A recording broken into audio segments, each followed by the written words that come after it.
Pemirsa, pada bulan suci Ramadan, sekolah dianjurkan untuk menggelar pelajaran tambahan keagamaan untuk meningkatkan keimanan dan ketakwaan siswa.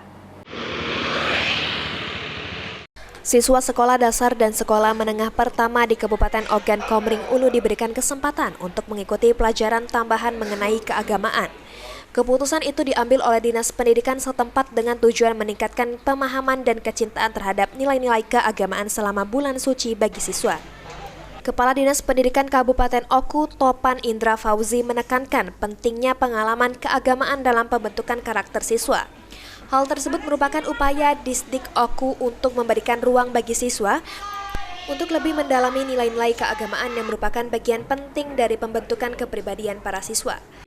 Selama kegiatan bulan suci Ramadan ini, kami anjurkan sekolah-sekolah melaksanakan kegiatan kerohanian dan keagamaan. Silakan dalam bentuk apapun. Yang penting adanya kegiatan kerohanian ini. Dalam pelajaran tambahan keagamaan, biasanya siswa diajak untuk memperdalam pemahaman terhadap ajaran agama Islam seperti mempelajari Al-Quran, hadis, serta nilai-nilai moral yang terkandung di dalamnya. Selain itu, mereka juga biasanya diberikan wawasan mengenai praktik ibadah yang dilakukan selama bulan suci Ramadan, seperti puasa, sholat tarawih, dan amal ibadah lainnya. Ari Pranika, PAL TV.